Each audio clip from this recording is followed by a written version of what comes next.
39 today, sound as a bell, apart from my old weakness, and intellectually I have now every reason to suspect at the crest of the wave or thereabouts. Celebrated the awful occasion as in recent years, quietly at the wine house. Not a soul. Sat before the fire with closed eyes, separating the grain from the husk. Jotted down a few notes on the back of an envelope. Good to be back in my den, in my old rags. Have just eaten, I regret to say, 3 bananas, and only with difficulty refrained from a 4th. Fatal things for a man with my condition. Cut them out.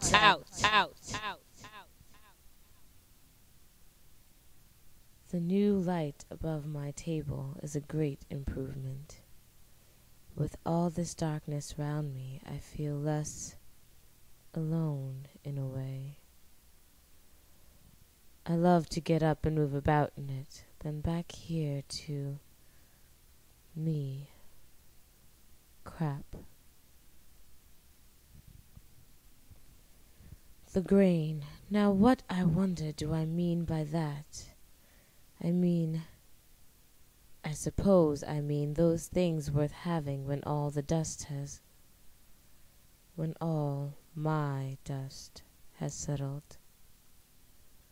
I close my eyes and try to imagine them. Extraordinary silence this evening. I strain my ears and do not hear a sound. Old Miss McGlone always sings at this hour, but not tonight. Songs of her girlhood, she says. Hard to think of her as a girl. Wonderful woman. Shall I sing when I am her age, if ever I am? No. Did I sing as a boy? No. Did I ever sing? No. Just been listening to an old year, passages at random. I did not check in the book, but it must be at least 10 or 12 years ago. At that time I was still living on and off with Bianca in Keeter Street. Well out of that Jesus, hopeless business. Not much about her apart from a tribute to her eyes. Very warm. I suddenly saw them again. Incomparable. Ah, well, these old PMs are gruesome, but often I find them a help before embarking on a new retrospect. When I look back on the year that is gone, with what I hope is perhaps a glint of the old eye to come, there is, of course, the house on the canal where my mother lay dying in the late autumn after her long vacuity, and the bench by the weir from where I could see her window. There I sat in the biting wind, wishing she were gone. I was there when the blind went down, one of those dirty brown roller affairs, throwing a ball for a little white dog as chance would have it. I happened to look up, and there it was, all over and done with at last. I sat on for a few moments, spiritually a year of profound gloom and indigence, until that memorable night in March at the end of the jetty, in the howling wind never to be forgotten, when suddenly I saw the whole thing, the vision at last. This, I fancy, is what I have chiefly to record this evening, against the day when my work will be done, and perhaps no place left in my memory, warm or cold, for the miracle that for the fire that set it alight. What I suddenly saw then was this, that the belief I had been going on all my life, namely,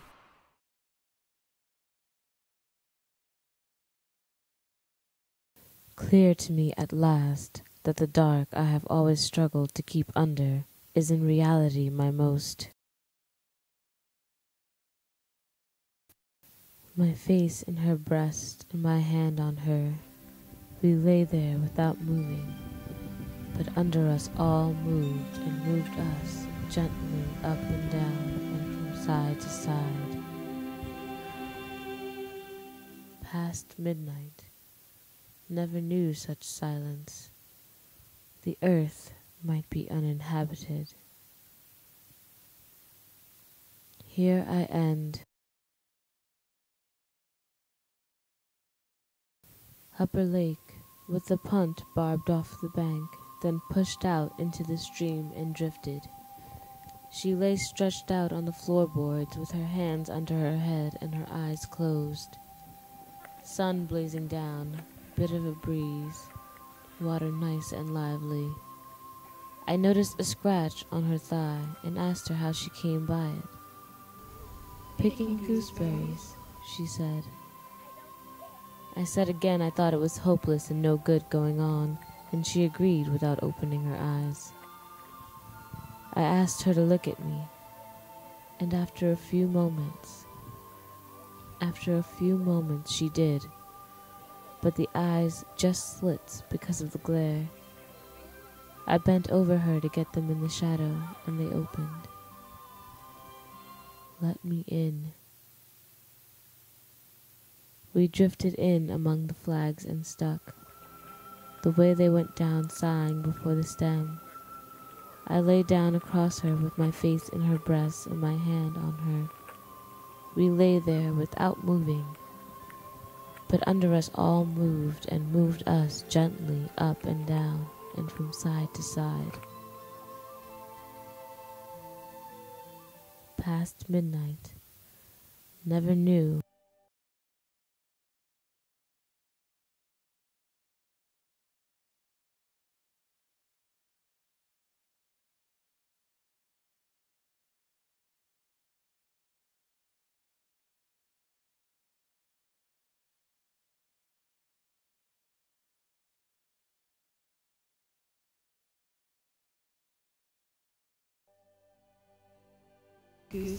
Gooseberries, she said.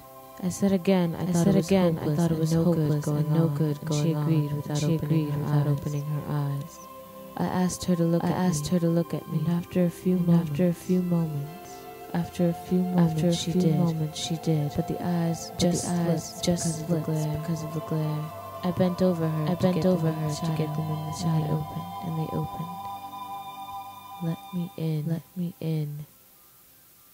We drifted in among the flags and stuck, the way they went down before the stem. I lay down across her with my face in her breast and my hand on her. We lay there without moving, but under us all moved us and moved us up and down, from side to side. Past midnight, never knew such silence. The earth might be uninhabited. Here I end this reel. Box 3, spool 5. Perhaps my best years are gone when there was a chance of happiness. But I wouldn't want them back. Not with the fire in me now. No, I wouldn't want them back.